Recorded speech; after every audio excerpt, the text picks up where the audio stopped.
Sziasztok, sok szeretettel köszöntök mindenkit az új konyhámból, most már berendezve. Aki esetleg nem látta azt a videót, amiben megmutatom, hogy hogyan is alakult át a konyha, annak ajánlom az alábbi linken ezt a videót is, ugyanis tiszta konyha, rendes ház. Jó, mivel közelednek az ünnepek, arra gondoltam, hogy a kacsát veszem egy kicsit előtérbe, és megmutatom, hogy egy ilyen pecsenye kacsából milyen ételeket lehet készíteni, mennyi fajta, mennyi típusú étel készíthető, hogyha egyben vásároljuk meg, ami egyébként árban is most azt eredményezi, hogy jobban járunk.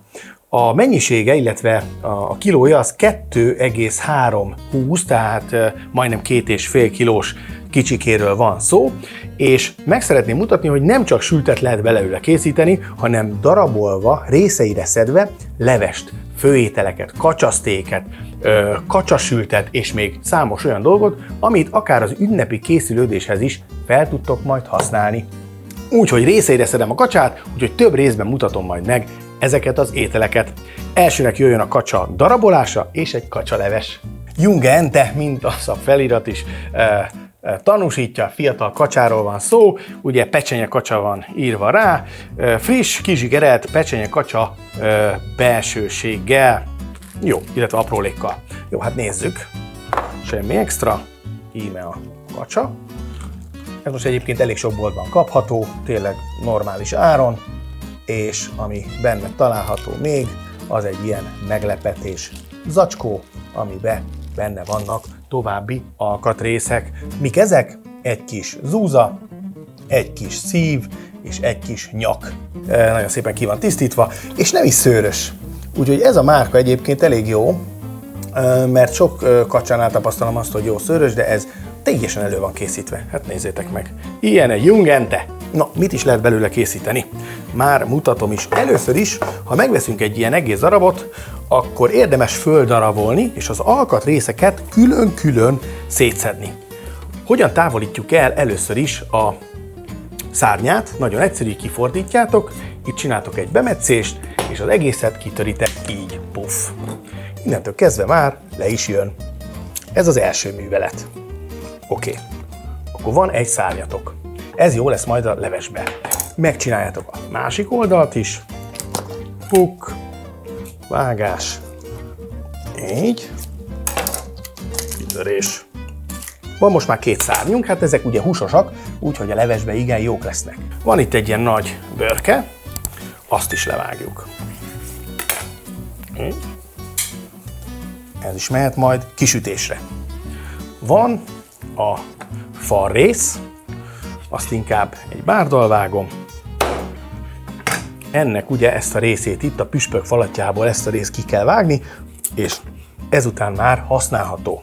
Semmit nem szabad kidobni, mindent fel kell használni. Hát ugye a magas áraknak talán az az egyik előnye, ugye más előnye nagyon nincsen, hogy kicsit talán mindenki jobban odafigyel a gazdálkodására és az anyag felhasználásra, hiszen rengeteg élelmiszer ment pocsékba az adatok szerint. Úgyhogy minden háztartásban az jár majd jól, aki egy nagyobb alapanyagot több részre szedve minél változatosabban tud elkészíteni és felhasználni. Ehhez viszont ötletek kellenek. Mit főzek például kacsából? Arra itt vagyok én. Jó, adom az ötleteket. Tehát nagyon egyszerűen nézzétek, most lefejtem a mellehúsát. Ugye ebből kettő is van, ebből vagy sztéket, vagy sültet lehet készíteni. Érdemes levenni, hiszen a csontokból mi alaplevet, illetve levest fogunk készíteni. Mármint, hogy mi, hogy ti, meg én. Egy bemetszés itt, egy bemetszés még itt a combnál, és le is jött a mell. Nagyon szépen.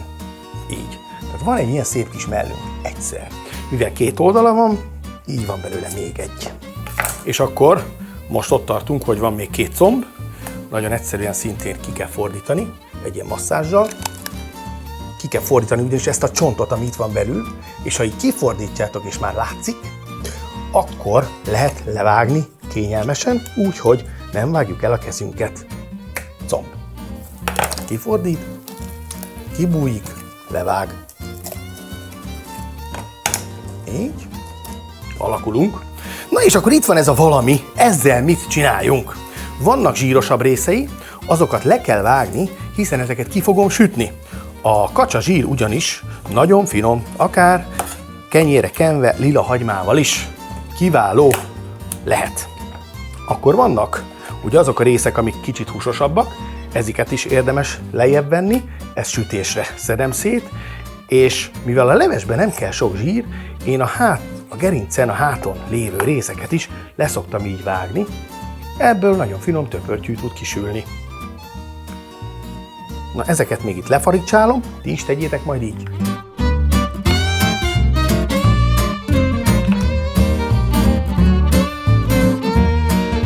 Szóval, mikor lejöttek a kisebb alkatrészek, akkor kapunk, vagy marad egy ilyen, majdnem kihagytam ezt a kis zsíros jó kis részt, akkor kapunk egy ilyen letisztított dolgot. Na, ez a leves alapja. Fogjuk, és nagyon egyszerűen bemetszünk itt egy erősebb késsel, vagy súlyosabbal, és ugye ketté hasítjuk. Így. Na most ugye itt van egy kis nyakvég, itt van egy kis csontozat. Ezeket a csontozatokat így, ahogy van, beletehetjük hideg vízbe, és már is el tudjuk belőle készíteni a kacsaleves alapját. A kacsalevesbe tesszük még egyébként a nyaki részt, így, ahogy van, a zuzát, nagyon szép tiszta, illetve a szárny részeit. A szárnynak viszont csak ezt a helyes részét helyezzük bele, ugyanis a szárny másik részét én inkább sütésre javasolnám, de ha valaki szeretné a levesbe belefőzni, akkor még tartalmasabb lesz, de most nem ez lesz. Ugyanis úgy van fölépítve a recept, hogyha így szétkaptok egy kacsát, és hasonló módon részeire csomagoljátok, és akár le is fagyasztjátok, a kacsának kimondottan jó, akkor több nap, több kolbász, tehát el tudjátok osztani a hétre. Hogyha havi étkezésben gondolkodtok, akkor mondjuk egy héten lehet egyszer kacsa, tehát egy hónapban lehet 4-szer kacsa étel. Jó? Így elosztva. Akkor nézzük. Sóval elkezdjük főzni. Így szép lassan, hideg vízbe. Jó? Amikor fölforr, le kell habozni, hogy tiszta legyen a lé. Na de mit csináljunk a többi dologgal? Részeire szedjük és elcsomagolom. Amit még beszeretnék mutatni, ugye, az az, hogy a zsírt azt elkezdem kisütni. Méghozzá egy tepsiben. Mire is jó a kacsa zsír? Látjátok, ez itt már olvadt formájában van, elkezdem felmelegíteni, méghozzá egy olyan tepsiben, ami ugye egyébként az indukciós lapon is működik. Ez prima dolog, már csak azért is, mert praktikus. Szóval, hogyha a kisült kacsa zsírt beleteszitek egy edénybe, miután egy kicsit kihűlt, két része fog szétesni, az egyik a pecsenye szaft, a másik pedig a zsír. Ha kihűtitek hűtőben teljesen, akkor lehet látni, hogy nézzétek, az aljában lesz ez a nagyon finom, nagyon ízes, jó, itt nem annyira szép, de rendkívül finom ízeket tartalmazó sült rész, ami főleg abból adódik, hogy kifolyik a hús lé, illetve a zsírból is kisülnek azok a dolgok a húsos részekből, amik aztán ilyen tartalmat adnak ennek a mártás alapnak. Mert hogy a jó mártáshoz majd szükség lesz erre. Tehát azt csináljátok, hogy fogjátok és ezeket a kisebb darabokat rakjátok bele egy kis zsírral kibélelt tepsibe, vagy ha van korábbi kacsa zsír, mint például nekem, akkor ezt tegyétek az aljára, vegyétek le, fölözzétek le a zsírt, és ebben kezdjétek el kisütni a cafrangokat. Így. Ide teszem bele egyébként én még a püspök falatját is, ami így egy nagyon rendkívül finom csemege lesz a friss kenyér és a lila hagyma mellett. Ezeket pedig ugye elcsomagolom, és ezekből az alkatrészekből a következő részekben fogok ételeket készíteni. Úgyhogy azt javaslom nektek, hogy mindegyik videót nézzétek meg egymást követően, és akkor összeáll az a kép, hogy miket is lehet készíteni egy ilyen egész kacsából. Na, ennek az ideje körülbelül egy olyan 20-25 perc, addig kifő vagy megfő az első alaplevünk, és be fogjuk tudni majd zöldségelni, közben lehabozom, és akkor folytatom.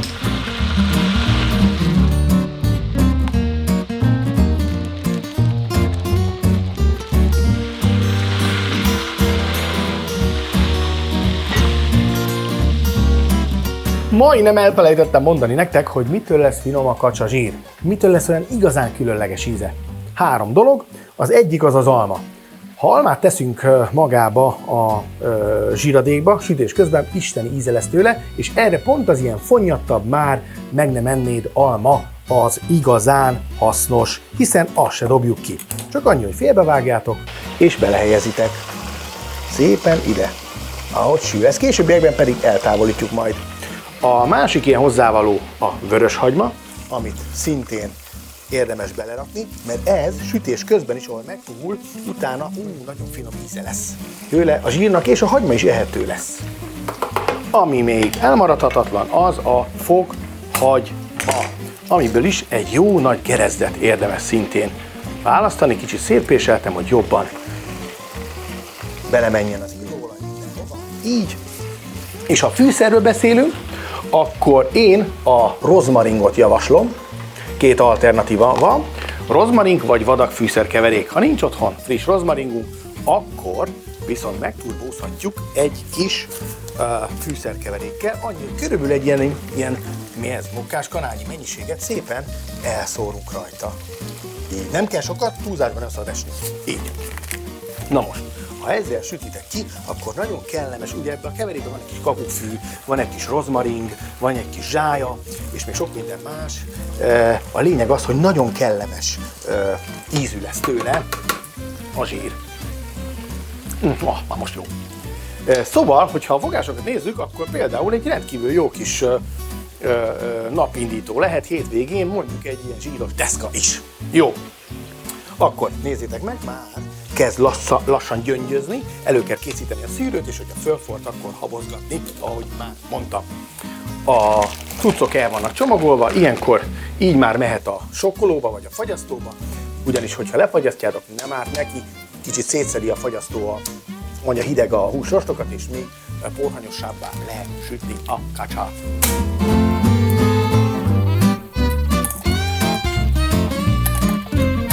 Most pedig jöjjön az ilyen volt, ilyen lett rovatunk. Ugye ilyen volt maga a sárgarépa a petrezselyem gyökérrel, egy csomóban, 700 forintért, és ilyen megtisztítva.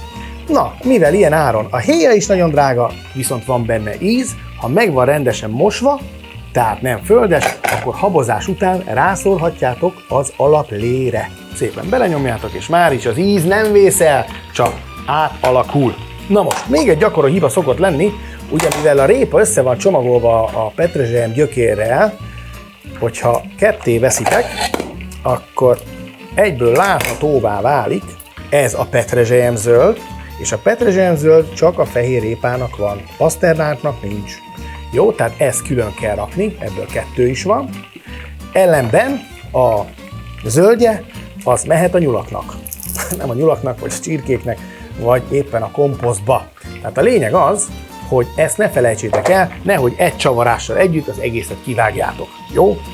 Úgyhogy ezt fogjuk használni a leveshez szintén. A végek is, hogyha meg vannak rendesen tisztítva, bár sötét meg feketének néz ki, mert szerencsére ez a répa földbe volt, ilyen egyszerűen csak levágjátok az elejét és a végét. Én ezt szintén bele szoktam tenni a szupéba, azaz a levesbe, és ugyanezt teszek, vagy ugyanígy teszek a fehérrépával is, ugyanis petrezselyem zöldjének ezt a részét így főzöm bele, és akkor itt megvannak a répa, a másik végét pedig ugyanígy levágom, tehát amit bele tudok főzni a levesbe, vagy alaplébe, azt belefőzöm, amit meg félre tudok tenni frissen, majd a levesbe, azt pedig földarabolom.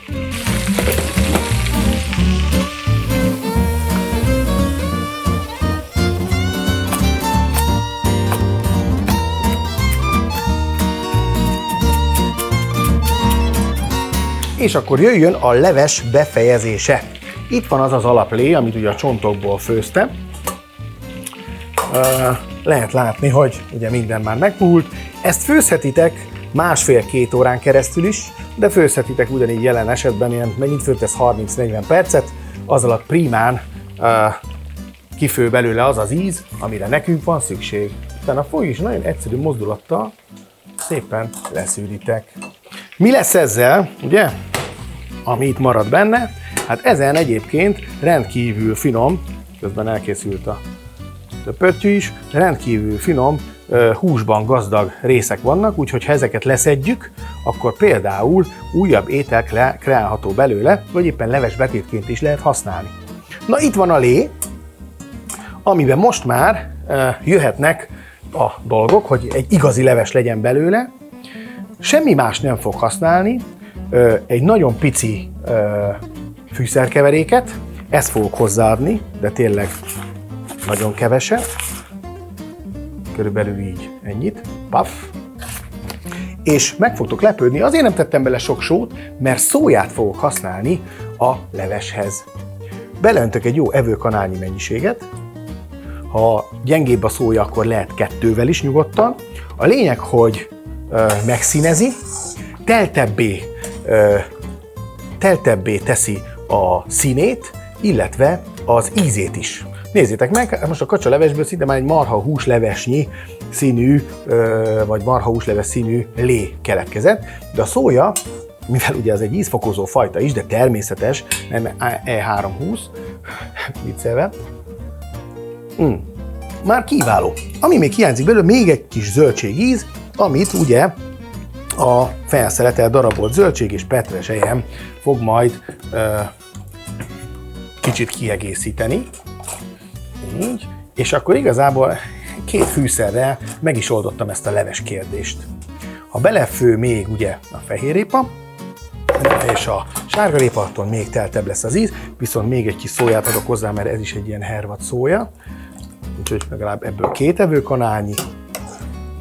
Most fölforralom, addig nem teszem bele a petrezselymet, és amikor fölfort, akkor jöhet hozzá a kis csirkemáj, ez mindegy kis betét, levesbetét, illetve tudjátok, mit fogok még hozzátenni? Rizstésztát. Amíg megmúlnak a zöldségek, addig meg jöhet, ugye elkészült itt a kacsazsír, nézzétek meg, gyönyörű, hát ezt egy klasszik formában, egy ilyen kis edénybe fogom beleszűrni, méghozzá úgy, hogy egy szűrőn áteresztem. Oh. Ugye itt van akkor az alma, itt van a töpörtyű, itt van a hagyma, ez önmagában is egy ilyen falat, ez rendkívül finom és ízletes, egy picit megsózzuk és már mehet is a zsíros deszka mellé. Akkor itt van ugye a zsír, amiről beszéltem, és ezt a zsírt hagyjuk leülepedni, akkor az alján összegyűlik egy ilyen barnás lé, azt lehet nagyon finom, akár a leves, akár mártások ízesítésére is használni. De mivel meg fogom mutatni a kacsához nagyon jól illeszkedő szilva mártásom receptjét is, kövessétek az oldalamat, és hogy tehetitek, iratkozzatok fel, mert akkor nem maradtok le az ilyen videókról sem. Jó? Na, hát föl is volt a leves, igazából egyet rottyant, mivel zsenge friss a zöldség, már mehet is hozzá a máj, illetve a petrezselyem zöld. Csak így belerakom, így, elkeverem, még egyet for, és jöhet a tészta. A tészta, ahogy mondtam, rizstészta, ettől egy ilyen kicsit ilyen exotikus vonalat kap ez a leves. Ugye nagyon egyszerűen, amikor már a répa is puha, fogjátok, beleejtitek így a lobogó vízbe, elzárjátok az energiát, és adtok neki egy pár percet, és jöhet a tálalás. És akkor a tálalás az ugye úgy néz ki, hogy pár perc kell csak a rizstésztának, hogy megpuhuljon, illetve az illatából, nézem, hogy nem elég sós, ezt a szójaszósz, ez nem elég sós. Valami nagyon sós, valami nem annyira sós. Ezt kóstoljátok meg, és ezzel addig nyomjátok fel a leveseteket, amíg kellően sós nem lesz. Ó, és nézzétek már, bedagadt a cucc. Jó, és már az illata is, és az íze is szerintem. Prima. Jó. Hát a tésztát ilyenkor kivarázsolni egyszerűbb egyébként egy erre célszerű lapáttal, vagy kanállal. Na most, ha nagyon éhesek vagytok, akkor rakjátok tele jó sok tésztával, így, és hogyha influenzásak esetleg, akkor viszont feltétlenül egy kis csípős paprika is menjen bele, jó? Sőt, csípjen jó erősen. És nézzétek meg, ez még gyógylevesként is nagyon jó. Ott a máj, ugye? Jaj, a rengeteg zöldség, igazán telt szín, és nagyszerű illat, és hát ugye nem kellett hozzá órákat várni, látjátok, hogy pik-pak megvan a kacsa leves is. És mellette itt van az a doboz, amiben már kihűlt a kacsazsír, fölül a zsír, alul pedig az a szaft, amiből tudjátok, a mártást lehet készíteni. És íme egy illusztrációs kis töpörtyűvel, velesült hagymával, lila hagymával, és egy kis sóval meghintett zsíros deszka, egy teljes kiölésű kis kenyeren, hogy az egészségre is figyeljünk, és akkor chili, ezt mindenféleképpen akkor ajánlom, kicsit ne akarjátok, hogy csípjen benneteket. Ebbe az időszakban egyébként jó is a chili fogyasztása, hiszen vérpesdít, élénkít, elnyomja a fáradtságot, és nem kell annyi kávé. Készítsétek el, és ne felejtsétek el, hogy további alkatrészekből, kacsarészekből további recepteket készítek. Sziasztok!